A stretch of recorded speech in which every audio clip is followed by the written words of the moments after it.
Yes, but to be truly happy, isn't that what life's all about? Perhaps.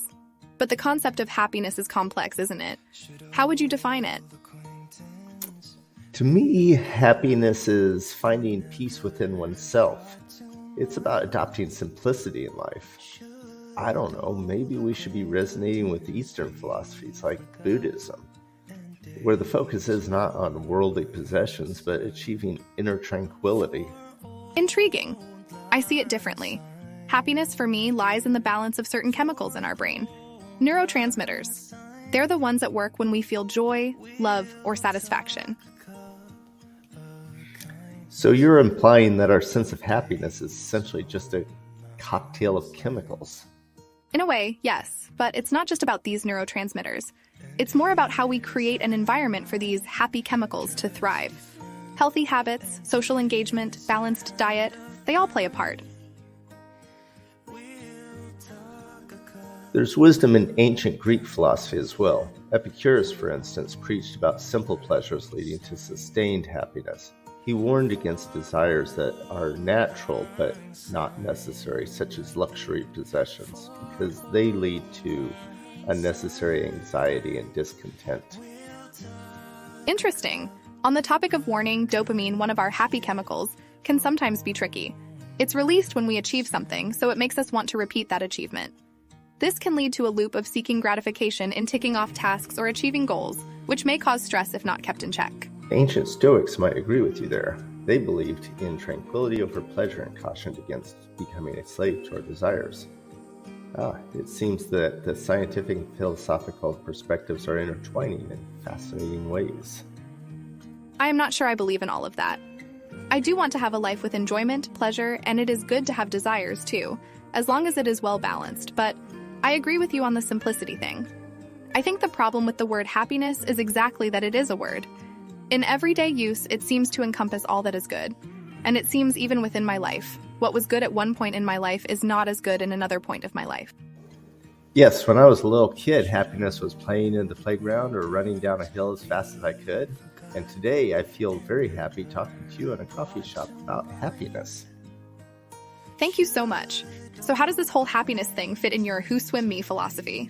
If we are going to convince billions of people to be sustainable, we need a carrot. Many simply will not choose an environmentally friendly life if they cannot see the direct benefit to themselves in the short term. So, I figure happiness must be in our philosophy if this movement has any chance of success. Secondly, I think it is easy to find happiness on a fairly small carbon budget if we prioritize green and happy. Entertainment is a large part of this belief. Although many forms of entertainment are carbon expensive and very few are carbon free, a very large number are carbon inexpensive, or at least inexpensive compared to usual business as usual. So you are trying to tell me that the only reason for the happiness in who swim me is a marketing ploy. I would not call it a marketing ploy, but rather an integral part of the equation. Wealth, sustainability, and pursuit of happiness can all be derived by being intentional with your money. Yes, you only live once, you better try to be happy. Use your money in an intentional way that will be sustainable for the environment. Allow yourself to actively do those things that bring you joy in life, but also save and invest to improve your personal wealth so that you do not have to worry about running out of money. How does your wealth fit in with all of your not having a lot of stuff? Don't wealthy people have tons of luxury possessions? And is everyone wrong who says money cannot buy happiness? My purpose for advocating environmentalists to try to become wealthy is not for us to buy a bunch of stuff. It is so that we do not need to worry about the rat race. We can use it first to have a choice in where we work. We can work for causes that fit our beliefs. The other reason is, as we become more wealthy, we will have more time to spend advocating for systemic changes in policy to make a more just, a more socially equitable, and environmentally sustainable world. It is about having a voice at the table. What about the idea that power corrupts? If we become wealthy, will we not just become corrupted by the wealth? It should be possible for a person with a lot of wealth to live in a small, eco-friendly apartment, to not own a car. When they travel, to travel as carbon light as possible, and not spend all their time traveling, because traveling is carbon expensive. I think that if a person chooses to not grow their expenditures with their wealth, they likely will not become corrupted by their wealth. It is not that easy, is it? How do we go about becoming wealthy?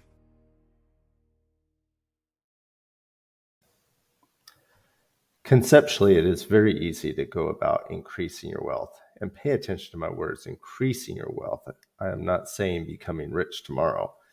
But I agree that being intentional enough to actualize it is difficult.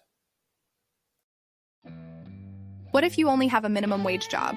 Even conceptually, it is difficult, is it not?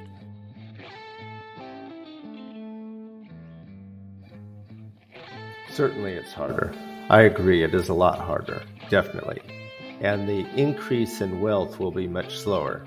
But it is still possible for somebody earning minimum wage to increase their own wealth. Let's look at the two levers that can help one to move in the direction of wealth.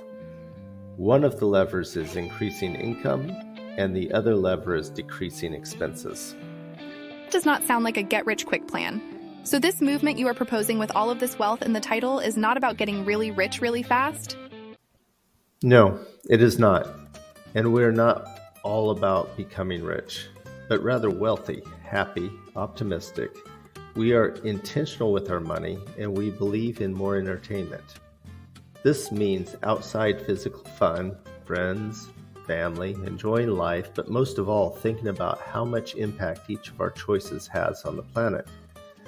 We believe in finding the win-win situations. Can you give me some win-win examples and how being intentional can create win-win situations? Okay, try this. Maybe living in a small place that is within walking distance to all the places you like to go, instead of a great big house in the suburbs. This is an example of a win-win that most people do not seem to think about. If you choose to find a place that is close to work, shopping, entertainment, then you do not need to spend hours in a car every day on your way to work.